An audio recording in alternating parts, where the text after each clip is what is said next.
আজকে আমরা আনন্দবাজার পত্রিকার প্রথম এডিটোরিয়ালটা আলোচনা করব। চলো শুরু করা যাক। আজকের এডিটোরিয়াল ভারসাম্য চাই। মোবাইল ছাড়ো, বই ধরো। যে উপদেশ এতকাল বিশেষজ্ঞরা দিয়ে এসেছেন আগামী প্রজন্মের প্রতি, সম্প্রতি কর্ণাটক সরকার তার প্রচার অভিযানে সেই বার্তাটিকেই তুলে ধরেছে।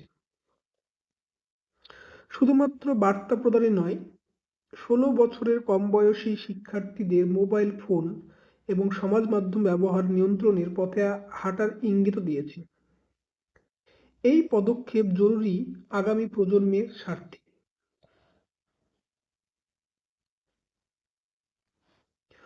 অনিয়ন্ত্রিত মোবাইলের ব্যবহার, বিশেষত সমাজ মাধ্যম, অপ্রাপ্তবয়স্কদের অবাধ প্রবেশ বিরাট সংখ্যক শিশু কিশোরকে অন্ধকারের দিকে ঠেলে দিচ্ছে। এতে শুধুমাত্র বৌদ্ধিক বিকাশই ক্ষতিগ্রস্ত হচ্ছে না, প্রায় মাদক শক্তির সমানও এই নেশা ক্রমশ তাদের একাংশকে উস্কে দিচ্ছে অপরাধ প্রবণতার দিকেও।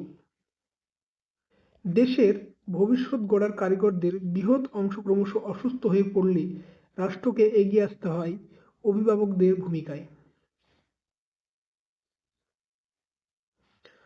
কর্ণাটক এবং অন্ধ্রপ্রদেশ সরকার এক্ষেত্রে পথ প্রদর্শকের ভূমিকাটা নিয়েছে। বিভিন্ন বিশ্ববিদ্যালয়ের উপাচার্যদের উপস্থিতিতে কর্ণাটকের মুখ্যমন্ত্রী সিদ্দারামাইয়া স্পষ্ট করে দিয়েছেন, অপ্রাপ্তবয়স্কদের মানসিক স্বাস্থ্য সুরক্ষা, অপরাধ প্রবণতা হ্রাস এবং সামাজিক অবক্ষয় রোধে এই পদক্ষেপের পরিকল্পনা। অন্ধ্রপ্রদেশ সরকারও নাবালকদের ডিজিটাল সুরক্ষা নিশ্চিত করতে কঠোর আইন আনার ভাবনা চিন্তা করছে।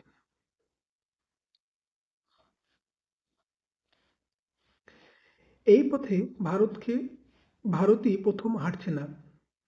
বস্তুত কর্ণাটক, অন্ধ্রপ্রদেশ সরকার এহেন পদক্ষেপ করতে চাওয়ার মূলে রয়েছে অস্ট্রেলিয়া সরকারের সাম্প্রতিক সিদ্ধান্ত। অস্ট্রেলিয়ায় বিশ্বে প্রথম দেশ যারা 16 বছরের কম বয়সীদের জন্য সমাজ মাধ্যম নিষিদ্ধ করতে আইনি পথে হেঁটেছে। সে দেশের যোগাযোগ মন্ত্রী জানিয়েছেন, ছোটদের অনলাইন সুরক্ষা নিশ্চিত করাই অভিভাবকদের দুরূহতম চ্যালেঞ্জ।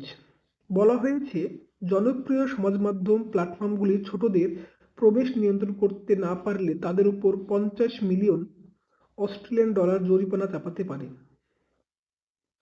এরপরই ফ্রান্স 15 বছরের নিচে সমাজ মাধ্যম ব্যবহার নিষিদ্ধ করতে চেয়ে বিল পাশ করেছে। একই পথে হাঁটছে ডেনমার্ক, নরওয়ে, মালয়েশিয়াও।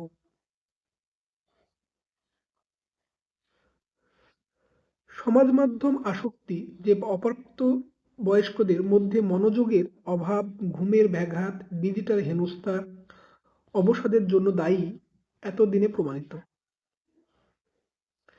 তাই শুধুমাত্র সমাজ মাধ্যমের ব্যবহার নিয়ন্ত্রণের ঘোষণায় আবদ্ধ না থেকে প্রযুক্তিগত উন্নতির মাধ্যমে গোড়াতে বয়স যাচাইকরণের কাজটি নিখুঁতভাবে করতে হবে।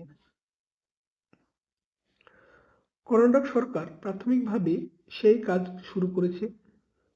তবে সমাজ মাধ্যম নিয়ন্ত্রণ ও সার্বিকভাবে মোবাইল নিয়ন্ত্রণ এক কথা নয়।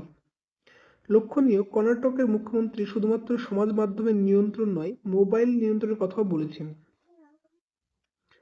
প্রশ্ন উঠেছে, অতিমারি পরবর্তীকালে সমগ্র বিশ্বে যেখানে ডিজিটাল শিক্ষার পথে পা বাড়াতে চাইছে, সেখানে মোবাইল নিয়ন্ত্রণের ভাবনাটি কতখানি বাস্তবসম্মত। পশ্চিমের অনেক দেশ একটা নির্দিষ্ট বয়সের নিচে শিশুদের মোবাইল, আইপ্যাড, ল্যাপটপ ভিত্তিক শিক্ষা থেকে সরে এসে ফের কাগজ কলমের শিক্ষায় জোর দেওয়া হচ্ছে। কারণ দেখা গিয়েছে প্রথমটির অত্যাধিক ব্যবহারে শিক্ষার মান নিম্নগামী হয়েছে। সুতরাং এখন প্রয়োজন উভয়ের মধ্যে ভারসাম্য আনা।